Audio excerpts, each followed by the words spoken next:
It's very much there. There will be refinancings. Clearly, certainly in the sponsor-driven market, every sponsor's dream is an exit, and I think what we will be seeing is some of those exit processes will actually end in refinancing.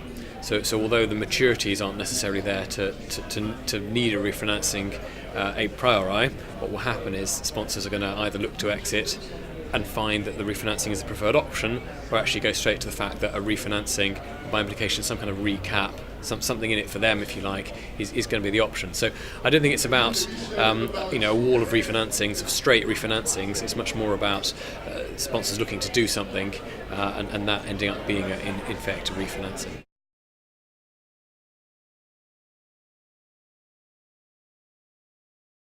Key message, I think, is don't knock the bank market. That still is very much the core of the market, both here in the UK and perhaps even more so in Europe.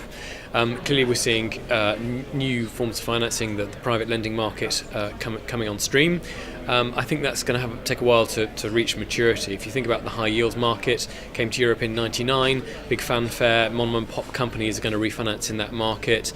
That is now starting to happen, kind of 15 years later, as that market has matured. And I think the same is true of private debt. Huge numbers of those funds opening up in London. The aim is for mom and pop companies to finance themselves that way to reproduce the US market, but I think it will take time, and the bank market will continue to be the dominant player during that time.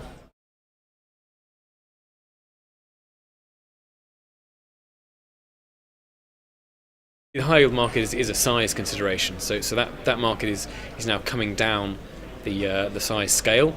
It had been said to be 200 million plus. That's now deals are squeaking in between 150 and 200. So I think that's open to more and more companies.